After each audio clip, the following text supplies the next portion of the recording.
Salam, puji Tuhan, hari ini kita bertemu kembali dalam bulan yang baru dan kita yakin, saya senang melihat beberapa teman yang membuat status di minggu ini bahwa selamat datang September ceria, dan itu yang saya percaya, itu yang saudara yakini dan saya turut bergembira. Nah, apa yang kita bayangkan dalam bulan September ini? Kalau kita ketemu dengan bulan September, apa sih yang kemudian kita ingat? Dulu kita selalu diingatkan ketika kita sampai kepada bulan September, kita mengingat sebuah sejarah. Di negeri kita ada sejarah besar di bulan September ini yang diingat dengan nama G30S. Dan kalau kita melihat sebuah negara besar, negara Amerika juga mengingat bulan Desember ini sebagai sejarah, ada sejarah di bulan Desember juga yang disebut sebagai 1109. Dan itu sejarah di bulan September. Hari ini saya mau sampaikan di sepanjang bulan September ini bagaimana Tuhan membawa kita kepada sebuah perubahan. Itu bagian yang akan kita lihat di sepanjang bulan ini. Dan di sepanjang bulan ini saya mengajak kita akan melihat dari kitab Rut dan bagaimana Tuhan mau mengubah hidup kita lewat pembelajaran di dalam kitab Rut. Tapi mari kita, sebelum kita akan melihat bagian dari firman Tuhan lebih lanjut, sekali lagi mari kita berdoa. Tuhan, terima kasih hari ini kami mau belajar kembali bagian dari firman-Mu. Engkau Allah yang berkarya, berkata-kata setiap kami, dan apa yang kami tangkap dari kebenaran firman-Mu akan mengubah hidup kami, membuat sesuatu dalam hidup kami yang berbeda. Anugerah-Mu memampukan kami untuk yang boleh mengerti, tapi juga menjadi pelaku-pelaku dari tiap kebenaran firman-Mu. Demi nama Yesus kami berdoa dan mengucap syukur. Haleluya. Amin. Saudara tahu kitab Rut, garis besar kitab Rut adalah ada sebuah keluarga namanya Elimelech. Ia dari Bethlehem Yehuda, hidup pada zaman hakim-hakim. Pada zaman itu ada kelaparan yang melanda di tanah Israel, tanah perjanjian Tuhan. Baru keluarga ini meninggalkan Bethlehem Yehuda dan pergi mencari peruntungan di tempat lain, yaitu di tanah Moab. Baru kemudian hal yang terjadi adalah tidak seperti yang diharapkan sebagaimana perantau-perantau yang sukses. Ternyata beberapa waktu kemudian Elimelech ini meninggal. Elimelech ini punya dua anak namanya Mahlon dan Kilion dan punya istri namanya Naomi. Nah, kita tahu bahwa cerita kemudian Naomi menikahkan Mahlon dan Kilion dengan orang-orang Moab. Dan kemudian Mahlon dan Kilion pun kemudian meninggal juga. Nah, kisah ini sangat dramatis. Mari kita akan lihat pasal demi pasal yang akan membangun kita semuanya di sepanjang bulan ini tentang apa yang Tuhan mau, yang Tuhan mau ubah di dalam hidup kita, apa yang kita mau tangkap dari kitab Rut ini, dan kita mau belajar untuk kita ini menjadi orang-orang yang tunduk kepada kedaulatan, kepada kehendak Tuhan. Kita akan lihat di kitab Rut pasal yang pertama hari ini, dan kita nanti akan mendapat pembelajaran bagaimana Tuhan ingin mengubah kita, mengubah hidup kita. Di pasal 1 dimulai yang pertama adalah yang Tuhan mau ubah adalah spirit kita. Mari kita akan lihat di Rut pasal yang pertama, di ayat yang pertama sampai ayat yang ke-22 nanti yang kita akan lihat bersama. Melalui kehidupan Naomi kita akan diajari Tuhan tentang 3 spirit yang harus kita ubah untuk kita ini hidup dan mencapai apa yang menjadi panggilan Tuhan di dalam hidup kita. Yang pertama, mari kita lihat apa sebenarnya yang Tuhan mau buat di dalam spirit hidup kita, di dalam roh kita. Diceritakan pada zaman para hakim memerintah ada kelaparan di tanah Israel. Lalu pergilah seorang dari Bethlehem Yehuda beserta istrinya dan kedua anaknya laki-laki ke daerah Moab untuk menetap di sana sebagai orang asing. Nama orang itu adalah Elimelech, nama istrinya Naomi, dan nama kedua anaknya Mahlon dan Kilion. Semuanya orang-orang Efrata dari Bethlehem Yehuda, dan setelah sampai ke daerah Moab, diamlah mereka di sana. Kemudian matilah Elimelech, suami Naomi, sehingga perempuan itu tertinggal dengan kedua anaknya. Keduanya mengambil perempuan Moab yang pertama bernama Orpa, yang kedua bernama Rut, dan mereka diam di situ kira-kira 10 tahun lamanya. Lalu matilah juga keduanya, yakni Mahlon dan Kilion, sehingga perempuan itu kehilangan kedua anaknya dan suaminya. Kalau kita melihat ini ada sebuah keluarga yang merantau dan berakhir dengan tragis. Ada apa di sana? Kalau kita melihat ada dua kesalahan yang dilakukan oleh keluarga dari Elimelech, dari Naomi ini. Yang pertama adalah bahwa mereka itu sudah meninggalkan apa yang disebut sebagai tanah perjanjian. Diceritakan bahwa pada zaman para hakim memerintah dan terjadi kelaparan, keluarga Elimelech ini keluar dari Bethlehem Efrata yang di tanah Yehuda beserta dengan kedua anaknya dan pergi ke tanah Moab dan menetap di sana. Ada bagian yang salah di sana. Tuhan, kita tahu bahwa selalu memerintahkan anak-anaknya untuk ada di tanah perjanjian. Mereka adalah orang-orang yang sudah menikmati bagaimana hidup di tanah perjanjian. Tapi sebuah cobaan datang, sebuah ujian kehidupan datang, di mana mereka mengalami yang namanya bencana kelaparan yang terjadi di tanah perjanjian itu. Dan mereka kemudian segera meninggalkan Bethlehem. Dan kita tahu Bethlehem itu artinya rumah roti, itu adalah rumah daging. Dan itu mereka tinggalkan. Untuk apa? Pergi kepada tanah Moab, yang artinya memang adalah modern up, artinya benih yang dari Bapa. Tetapi itu bukan wilayah dari tanah perjanjian. Jadi mereka tinggalkan tanah perjanjian dan kemudian tinggal di tanah yang tidak dijanjikan oleh Tuhan. Kemudian kesalahan yang kedua adalah mengawinkan anak-anaknya, Mahlon dan Kilion ini dengan orang Moab. Yang kita tahu bahwa Tuhan pernah memerintahkan kepada Isa, kepada Yakub, jangan mengambil istri dari negeri yang tidak kutunjukkan kepadamu, atau memberikan anakmu ke perempuan kepada bangsa-bangsa lain. Dan itu dilanggar oleh keluarga ini. Baik dia tinggalkan tanah perjanjian untuk menetap di sebuah tanah yang bukan tanah perjanjian, tetapi juga mengawinkan anaknya dengan bangsa yang tidak dipilih oleh Tuhan. Dan itu kesalahan mereka. Nah, jadi ada sebuah spirit yang mesti diubah. Apa itu? Salah langkah, sebuah kebodohan, cepat mengambil kesimpulan bahwa mereka akan memperbaiki nasib, mencoba untuk sebuah peruntungan. Bukankah kita sebenarnya tahu bahwa pernah satu kali Ishak juga mengalami namanya kelaparan di tanah perjanjian. Tapi Tuhan berkata, jangan kamu pergi ke Mesir. Dan Tuhan menyuruh untuk tetap tinggal di Gerar. Dan itu bagian dari wilayah tanah perjanjian. Tapi keluarga ini tidak mengingat sejarah. Mereka berlaku bodoh, tidak mengingat apa yang pernah Tuhan sampaikan. Dan dua kesalahan mereka lakukan, hasilnya sangat mahal, harganya sangat mahal dibayar. Kematian Elimelech dan juga kematian Mahlon dan Kilion, kedua anak laki-laki mereka. Lalu kemudian tinggallah keluarga ini Naomi beserta dengan dua menantunya, satu Akab dengan 3 janda ada di sana. Itu bayaran yang sangat mahal yang diterima oleh yang harus dibayarkan oleh Naomi. Nah, Bapak Ibu dan Saudara, sebuah pembelajaran buat hidup kita semuanya.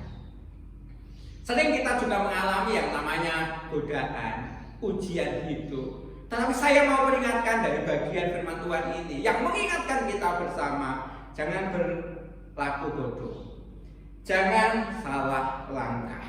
Kita hanya akan hidup dan berkembang di tanah perjanjian kita, di hadirat Tuhan. Di mana Tuhan hadir, di situ kita akan hidup dan kita akan berkembang. Saudara pergi menjauh dari hadirat Tuhan, dari tempat di mana itu bukan wilayah yang dijanjikan Tuhan. Itu bukan bagian di mana Tuhan punya perkenanan di sana. Kita tidak akan dapatkan apa-apa. Tetap cari Tuhan, dekat dengan hadirat Tuhan, dekat dengan hadirat Tuhan. Dan disitulah tanah perjanjian kita. Ini yang pertama. Kemudian yang kedua, setelah kesalahan itu, Naomi kemudian mendengar bahwa Tuhan sudah memperhatikan umat di Israel. Kelaparan sudah berangsur pulih. Segera ia akan pergi. Dia kemudian berkata kepada anak-anaknya, anak-anak menantunya. Saya membacakan bagi saudara di ayat yang ke-9 sampai ayat yang ke-11. Kiranya atas kasih karunia Tuhan kamu mendapatkan tempat perlindungan masing-masing di rumah suaminya. Lalu dijumlah mereka, tetapi mereka menangis dengan suara keras dan berkata kepadanya, "Tidak, kami ikut dengan engkau pulang kepada bangsamu." Tetapi Naomi berkata, "Pulanglah anak-anakku, mengapakah kamu turut dengan aku? Bukankah tidak akan ada lagi laki-laki yang kulahirkan untuk dijadikan suamimu nanti? Pulanglah anak-anakku, pergilah, sebab sudah terlalu tua aku untuk bersuami. Seandainya pikirku ada harapan, dan sekalipun malam ini aku bersuami, bahkan sekalipun aku masih melahirkan anak laki-laki, masakan kamu menanti sampai mereka dewasa? Masakan karena itu kamu harus menahan diri dan tidak bersuami? Janganlah demikian anak-anakku." Coba kita lihat, 3 kali Naomi berkata kepada menantu-menantunya, Orpa dan Rut, "Pulanglah ke rumah ayahmu, pulanglah ke rumah ayahmu." Dan dia berkata, karena kasih karunia Tuhan, kiranya atas kasih karunia Tuhan kamu mendapat perlindungan masing-masing di rumah suamimu nanti. Yang pertama ini dia mau katakan bahwa kamu akan mendapat kasih karunia, perlindungan, tapi bukan di tempat saya, di rumah suamimu. Dia menyimpulkan satu kesimpulan bahwa di rumahku, padaku sudah tidak ada kasih karunia, padaku tidak ada kehidupan. Kemudian yang kedua ia berkata, pulanglah anak-anakku. Mengapakah kamu turut dengan aku? Bukankah tidak ada lagi anak-anakku lahirkan untuk dijadikan suamimu?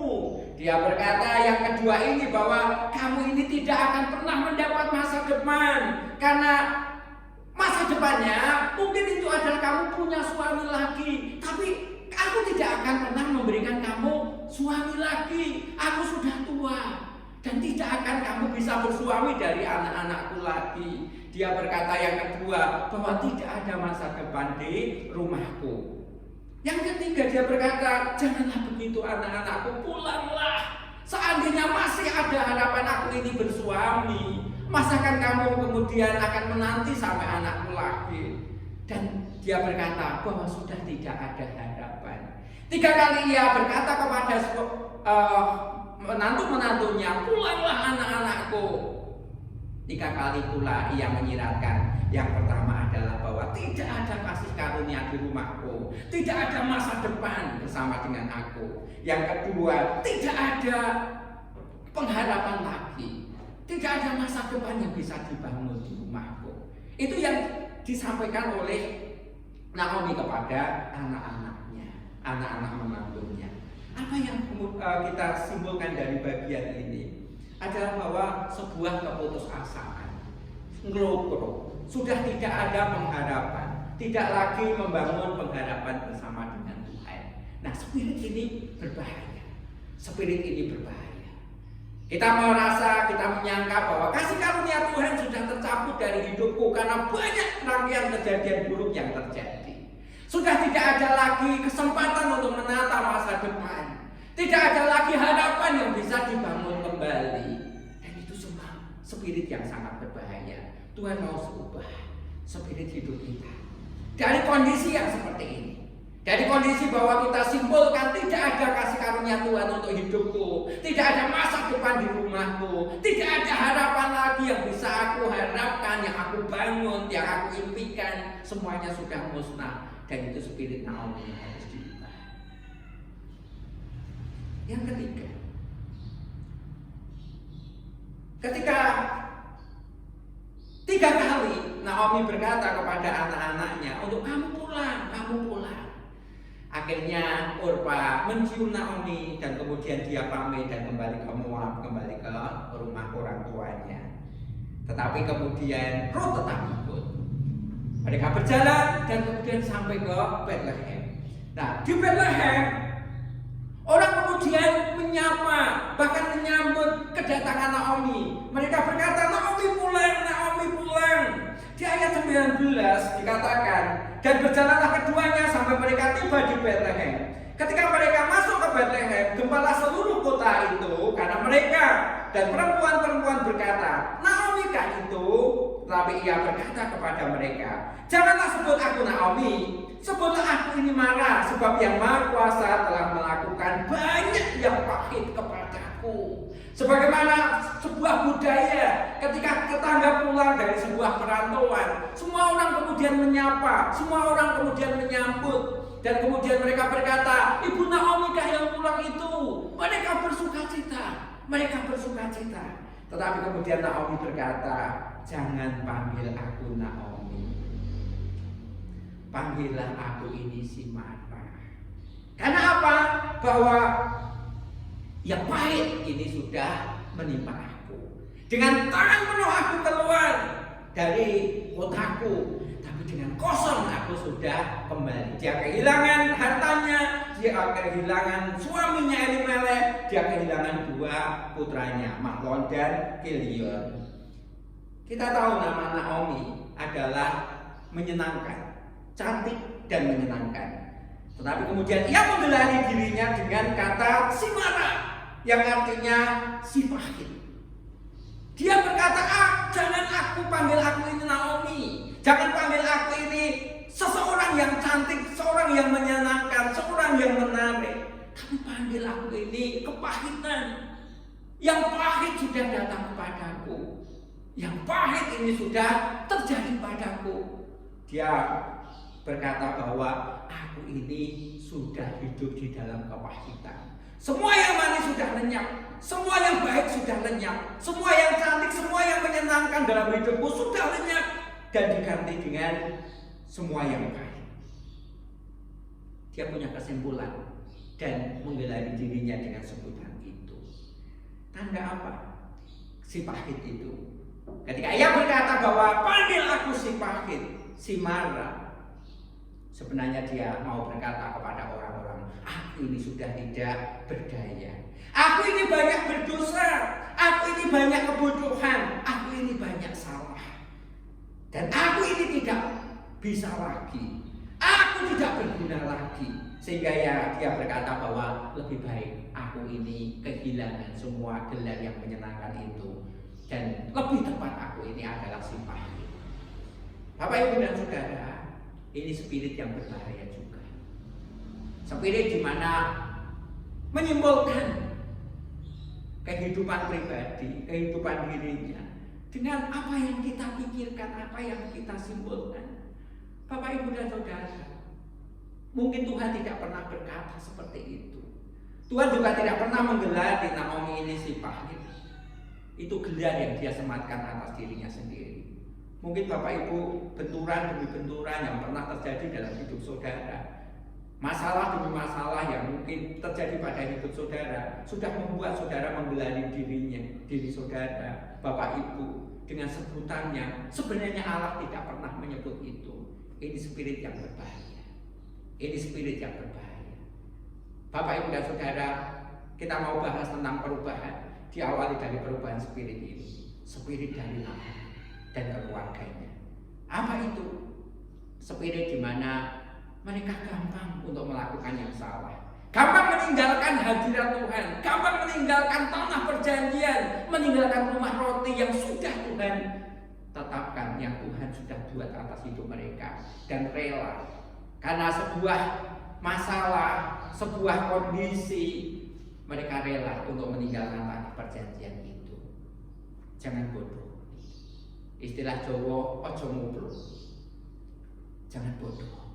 Jangan berlaku salah. Hanya di hadirat Tuhan, hanya dekat dengan Tuhan, hanya di rumah roti lah kita ini berkembang. Dan yang kedua, dari spirit yang harus diubah dari Naomi ini adalah bagaimana dia adalah orang yang gampang patah hati, putus asa. Dia berkata bahwa tidak ada kasih karunia di rumahku, tidak ada masa depan di rumahku, tidak ada lagi pengharapan yang bisa kubangun di rumahku. Dan itu spirit Naomi. Hati-hati ketika mulai ada spirit-spirit yang demikian di dalam hidup saudara. Dan yang ketiga adalah spirit di mana dia berkata bahwa aku ini sih marah, aku ini bukan lagi yang menyenangkan, atau aku berharap sesuatu yang menyenangkan, yang pahit sudah banyak menimpa aku. Berikutnya, aku pun adalah orang yang pahit. Itu gelar yang dia sematkan sendiri. Tanda ketidakberdayaan. Tanda di mana dia sudah lepaskan semua hal yang baik yang daripada Tuhan. Spirit yang berbahaya juga untuk hidup kita semuanya. Jadi mari kita akan belajar dari spirit yang ada pada Naomi ini. Kita mau belajar untuk kita boleh waspada di dalam hidup kita. Sekiranya kita ada spirit kebodohan, gampang meninggalkan Tuhan, spirit kita gampang berputus asa, menyimpulkan hal yang salah, dan juga spirit gampang di mana kita tidak berdaya. Jauhi spirit itu. Kita mau berubah. Ada banyak hal yang Tuhan siapkan dalam hidup kita, di dalam iman kita, asal kita percaya. Yesus sudah bangkit untuk hidup kita. Yesus sudah hidup untuk selama-lamanya bagi kita. Yesus sudah berkorban dan rela mati, tebus saudara. Tebus dari kebodohan saudara, tebus dari kehinaan kita, tebus dari ketidakberdayaan kita, tanpa pengharapan yang ada pada kita. Tuhan Yesus sudah buat kita untuk kembali hidup di dalam semua keberdayaan Tuhan, di dalam semua pengharapan yang sudah Tuhan siapkan untuk kita. Dan juga Tuhan sudah buat kita ini memiliki hikmat untuk kita tentukan yang terbaik.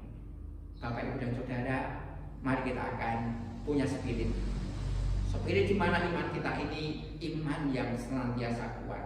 Peringatan dari Rut pasal yang pertama untuk hidup kita semuanya dari spirit Naomi.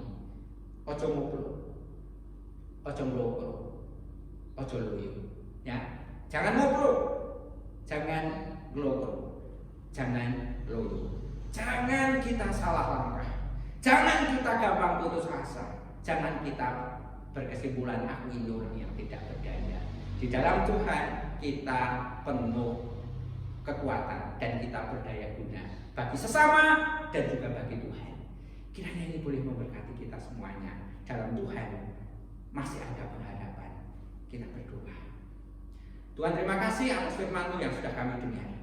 Kiranya kami boleh dibangun Tuhan. Sekiranya ada spirit-spirit yang akan menghancurkan hidup kami, akan mematikan hidup kami, hari ini kami mau supaya kami bangkit Tuhan. Mungkin kami pernah gagal, tetapi itu sebenarnya tidak akan pernah membunuh kami. Itu akan membuat kami belajar untuk kami boleh berhasil. Tuhan, terima kasih. Kami bersyukur kiranya firman-Mu akan terus tumbuh di dalam hidup kami. Dalam nama Tuhan Yesus kami berdoa, kami mengucap syukur. Haleluya. Amin. Amin. Tuhan memberkati.